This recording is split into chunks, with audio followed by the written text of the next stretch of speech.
Hey, I'm here with my buddy Steve Vander Ziel, a good friend of mine. You know, I've got friends from North Carolina that bring me moonshine, but Steve brings me genuine maple syrup from Michigan. So that's at my age, that's even better than the moonshine. But he's got a super cool tractor here. Very well. How many of these are known even? I think 5. This is the only one in the U.S. that's running. Only one in. So Yeah. tell us about this thing, because this is. I mean, four-wheel drive is like the common thing now. Yep. But this is one of the very first designs. Yep. This is a Fitch, 2035, built in 1919. It's made in Big Rapids, Michigan. I read some literature on that from Fitch, and they in their literature they bragged that they built the state-of-the-art facility.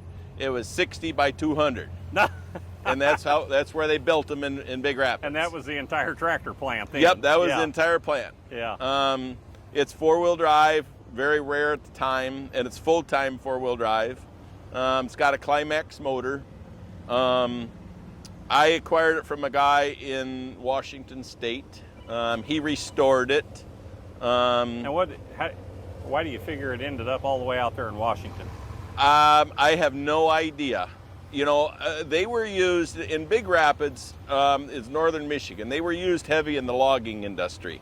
You know, back in the turn of the century, that area was heavily logged, and they were used then for pulling logs out of the woods. Well, that would make sense for Washington. So I would suspect that that's why it ended up in Washington, Right. and they used it in logging in that area. I don't know that as fact, but that's what I would suspect. So explain a little how this four-wheel drive works, because I mean it's 100% mechanical. Yep, it has a drive shaft from the transmission. It's full time. There is a ring gear up at the top with a pinion that drives the ring. That's connected to a shaft that goes down to the differential gear. And that differential gear then goes, so there's a differential and then there's shafts that go out to both axles. By doing that, it allows that front axle to pivot on the center and swivel, and then there's a pivot, you know, for left and right for rough ground. Unreal. It's just an odd design, but it works, it functions, it's heavy duty. How's the power steering? It's Armstrong steering. yeah. It actually steers pretty good with a chain steer. It's surprisingly easy to steer. Yeah. It's in pretty nice shape. You sit in the seat and you can't see what's ahead of you.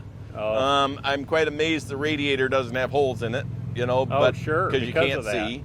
But it's in pretty nice shape. You literally cannot see, can you?